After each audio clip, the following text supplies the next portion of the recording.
one of the images or the ideas used to portray salvation is the idea of reconciliation.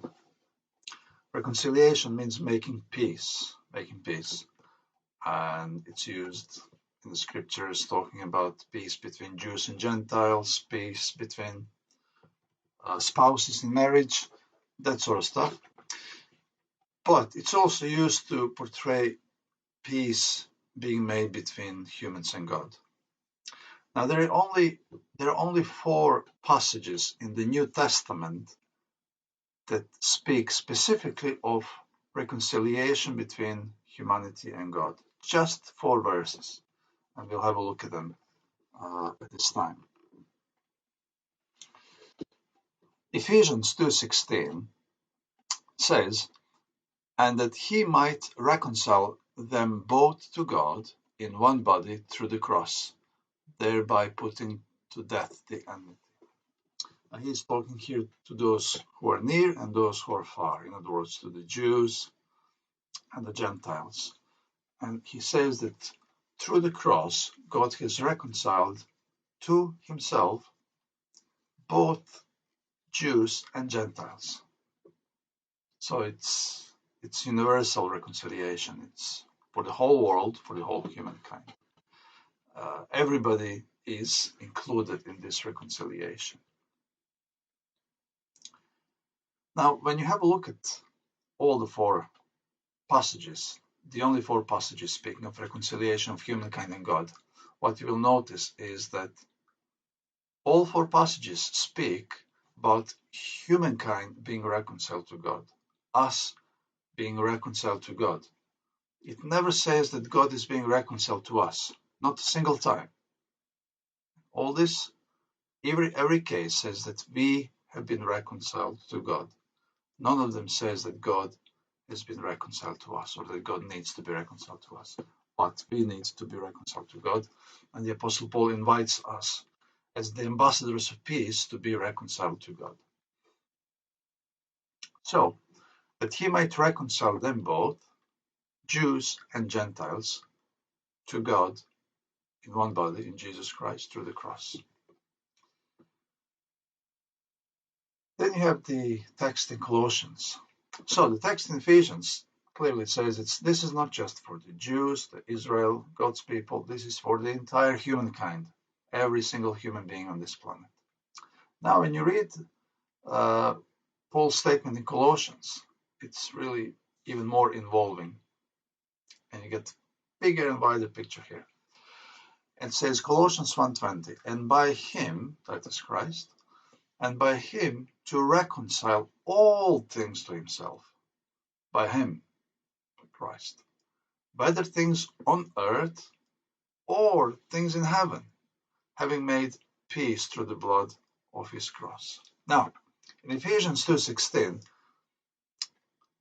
Paul says that both Jews and Gentiles are being brought together by getting closer to God, being reconciled to God. They're also reconciled to one another.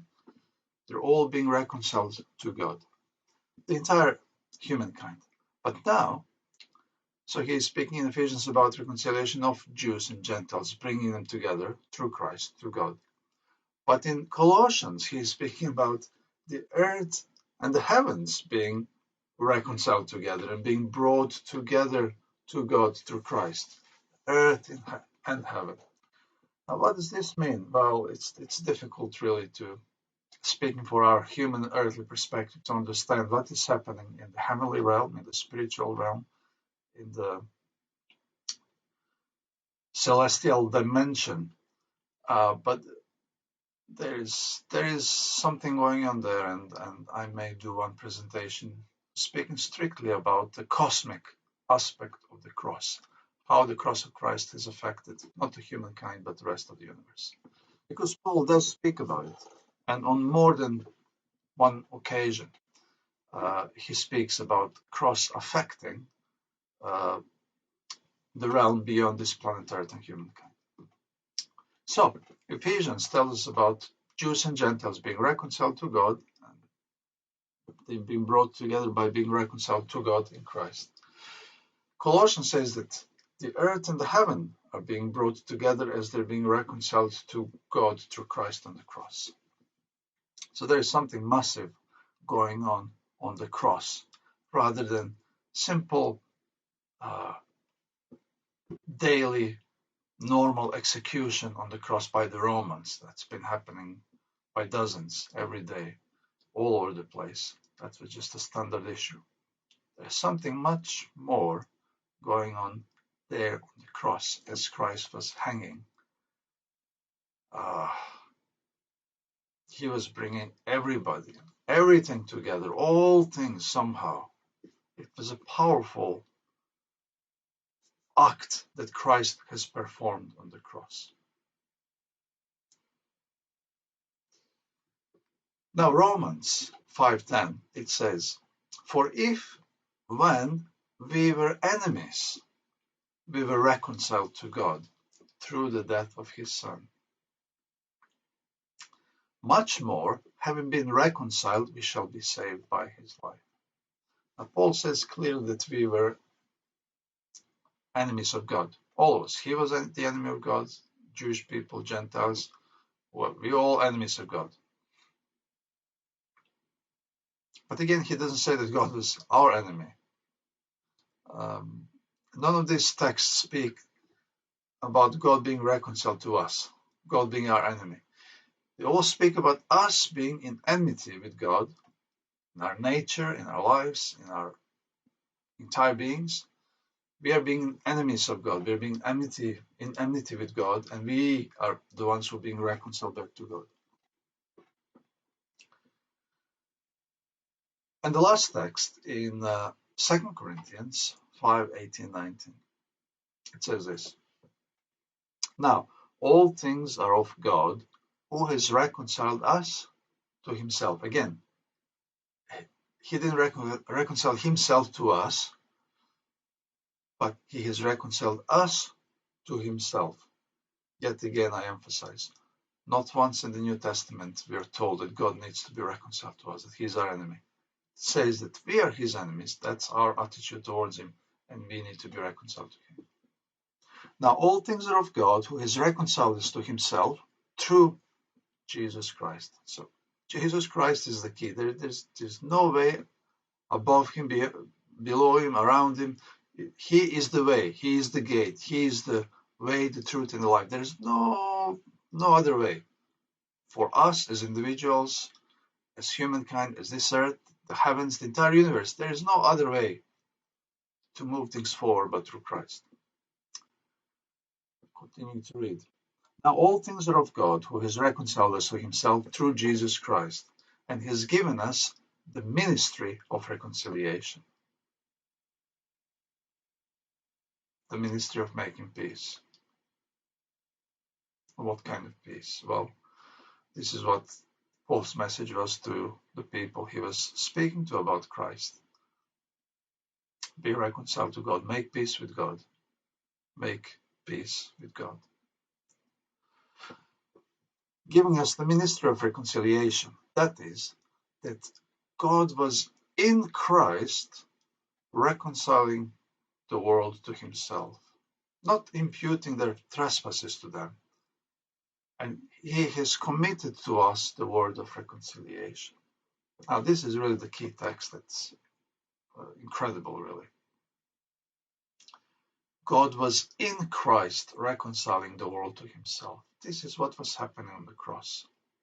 It was no ordinary execution or crucifixion of a man from the street of the first century Judea or that region. It says God himself was in Christ.